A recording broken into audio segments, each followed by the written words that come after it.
नमस्कार, जय माता दी। मैं हूँ आपके अपनी लाइफ डिज़ाइनर जीतू आचार्य। श्री गणेश चतुर्थी व्रत ये बहुत ही इम्पॉर्टेंट चतुर्थी व्रत है, क्योंकि ये साल 2023 का आखिरी व्रत रहेगा। श्री गणेश जी को अगर मना लें तो कहते हैं कि हमारे सारे विघ्न जो है वो दूर हो जाते हैं। प्रथम पूजनीय देवता है, ऐसे में उन्हें मनाना बेहद ज़रूरी है। प्रथम पूजनीय मान जाए तो सारे देवी देवता मान जाते हैं। तभी भी किसी भी पूजा में हम सबसे पहले आह्वान जो करते हैं, सबसे पहला बुलावा जो देते हैं, वो हम श्री गणेश को ही देते हैं। और किसी भी कार्य को हम शुरू करने लगते हैं, हम कहते हैं श्री गणेशाय नमः। गणेशाय नमः के साथ हम किसी भी कार्य को शुरू करते हैं, ताकि बिना विघ्न के हर कार्य आपके संपन्न हो जाए। तो जब हम साल के आखिरी पलों की बात करते हैं, और ये इंग्लिश कैलेंडर का आखिरी साल है, जब हम साल के आखिरी पलों की बात करते हैं तो हम कहते हैं कि यहाँ पे सारी समस्याएं दूर हो जाएं, और फिर जो नया साल हो, नए साल का हम आह्वान करें, वो हमारा खुशियों से हो। तो विघ्नहर्ता सारे विघ्नों को दूर करें और आपके नए साल को बहुत अच्छा बनाएं। इसके लिए आपने 9 दीपक आपने गणेश चतुर्थी के समय पर ज़रूर प्रज्वलित करने हैं। और 9 दीपक का वैसे तो कहते हैं 8 दिशाएं हैं, लेकिन 8 दिशाओं में 9वें का क्या कमाल है, तो 9वें दीपक की भी हम बात बताएंगे। 9 दीपक आपने गणेश चतुर्थी के उपलक्ष्य में शाम को संध्या के समय अपने घर में ज़रूर प्रज्वलित करने हैं, जिससे आपके घर की जितनी नकारात्मकता हो वो सारी दूर हो जाए, और जितने आपके जीवन के अंदर कुछ अच्छे अवसर आने वाले हों, जो कहीं रुक रहे हों, ब्लॉक हो रहे हों, वो सारे मौके आप तक बहुत आसानी से पहुंच जाए। तो कौन से 9 दीपक हैं, कहाँ कहाँ आपको 9 दीपक जलाने हैं और किस समय जलाने हैं, ये ज़रूरी ध्यान रखना है।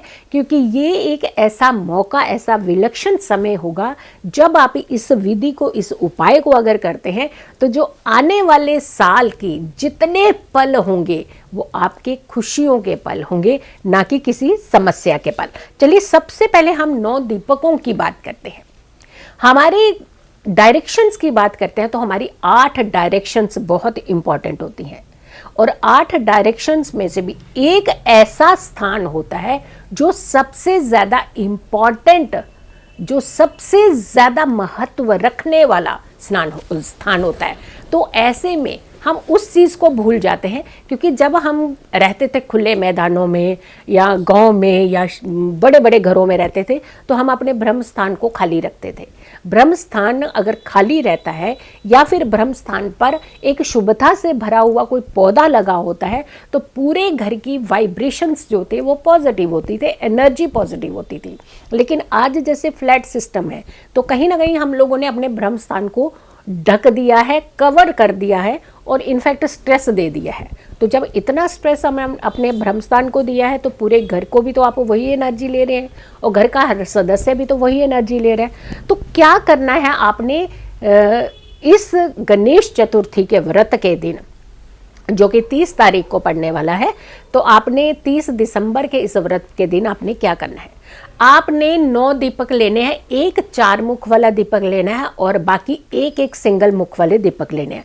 मिट्टी के बर्तन के बने, मिट्टी के जो बर्तन होते हैं, मिट्टी के जो दिए होते हैं, वही आपने लेने हैं, और बातियां लेनी हैं।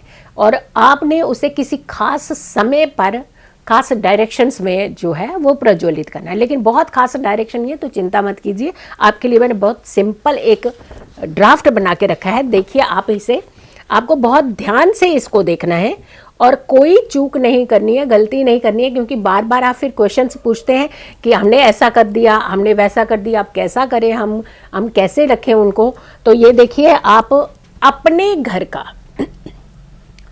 ऐसा स्थान जिसे आप थोड़े समय के लिए खाली कर सके, खुला रख सके, भले ही जैसे ड्राइंग रूम है। अब जैसे मैं यहाँ पे ड्राइंग रूम में बैठी हुई हूँ, तो ड्राइंग रूम में मैंने ये एक मेन का सेंटर का जो पोर्शन है वो हमने ब्लॉक कर रखा है, हमने टेबल लगा रखा है।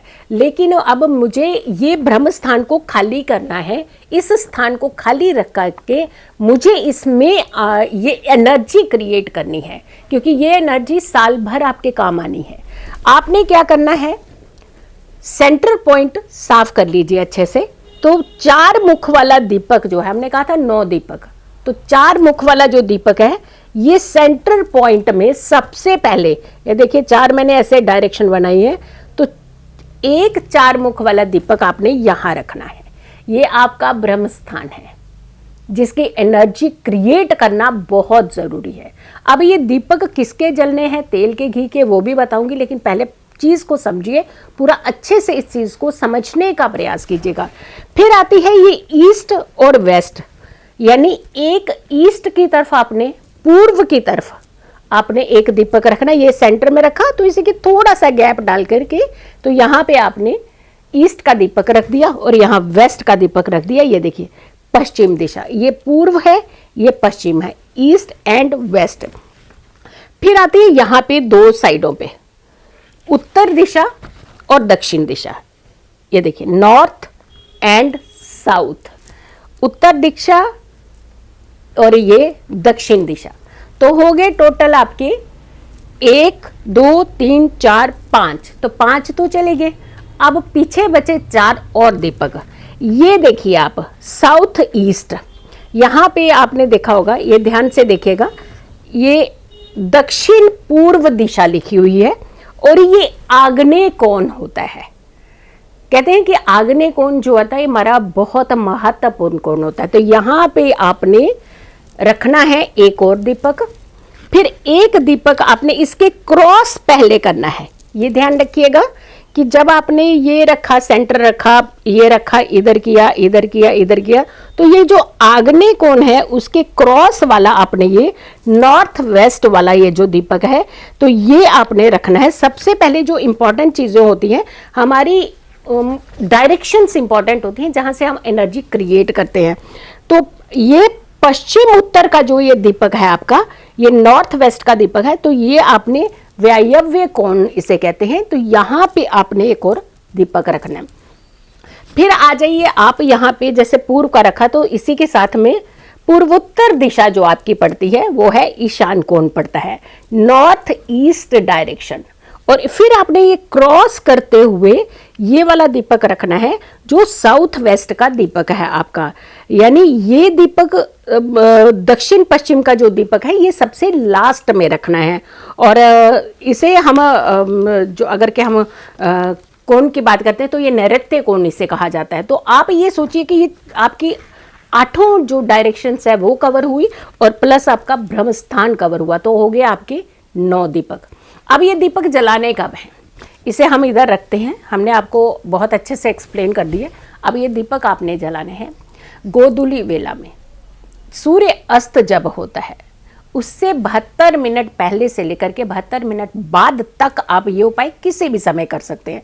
बहुत सारे लोग हैं जो सर्विस करते हैं, कोई ट्रैवल कर रहा होता है, लेकिन हम आपके सूर्य अस्त का जो ये टाइम, पीक टाइम होता है, आप उसके आसपास आप ये मान के आधा घंटा पहले बाद में भी कर सकते हैं, 72 मिनट पहले बाद में भी कर सकते हैं। तो आप उस समय आप इस उपाय को कीजिएगा। अब दीपक किस चीज़ से जलाने हैं, आपने दीपक प्रज्वलित करने हैं सिर्फ और सिर्फ देसी घी से। ध्यान रखिएगा, कोई सरसों के तेल का आपने इस्तेमाल इस दिन नहीं करना है।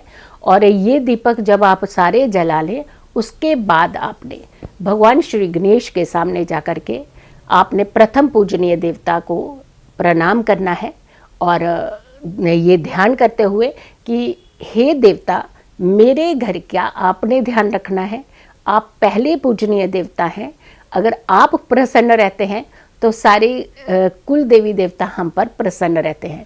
तो हमारे घर में सुख भी लाए, समृद्धि भी लाए, खुशियाँ भी लेकर के आए, हमारे जीवन के अंदर किसी तरीके का कोई कष्ट ना हो। एक तो आपने अपने घर की एनर्जी को पॉजिटिव कर दिया, बहुत वाइब्रेंट कर दिया, प्लस आपके घर की जितनी नकारात्मकता होगी, नेगेटिविटी होगी, जैसे जैसे वो दीपक जलता जाएगा वैसे वैसे आपके घर की सारी नेगेटिविटी बर्न होगी और आपके घर के अंदर एक पॉजिटिव वातावरण होगा जिससे आपके जीवन के अंदर सुख और समृद्धि आएगी। तो आप इस उपाय को आपने ज़रूर करना है, ये बहुत ही चमत्कारी देवीय उपाय है। अगर आप इस उपाय को करते हैं तो आपके घर की सारी समस्याओं के समाधान निकलते हैं और आपका आने वाला जो साल है वो बहुत ही खुशनुमा रहता है। सो आपने वीडियो को अपने तक नहीं रखना है, ये प्रॉमिस कीजिएगा क्योंकि आपने ये प्रथम पूजनीय देवता की वीडियो है, इसे नहीं रोकना है, सब लोगों को ज़रूर शेयर करना है। और इनफैक्ट जितने आपके ग्रुप्स हैं, जितने आपके फैमिली मेम्बर्स हैं, उन सबको आप ये वीडियो ज़रूर शेयर कीजिएगा, क्योंकि आने वाला 2024 जो है वो हर किसी के जीवन में खुशियाँ लेकर के आना चाहिए, खुशियों की दस्तक लेकर के आना चाहिए। सो वीडियो को ज़्यादा से ज़्यादा लोगों तक ज़रूर पहुँचाइएगा। अगर चैनल सब्सक्राइब नहीं किया है तो ज़रूर कीजिए, वीडियो शेयर कीजिए, हमारी आने वाली हर वीडियो को ज़रूर देखें। खुश रहें, स्वस्थ रहें, पॉजिटिव रहें। पॉजिटिव रहते हैं तो हर समस्या से हम दूर रहते हैं। जल्दी हाजिर होंगे एक अच्छी वीडियो के साथ। तब तक के लिए नमस्कार, जय माता दी।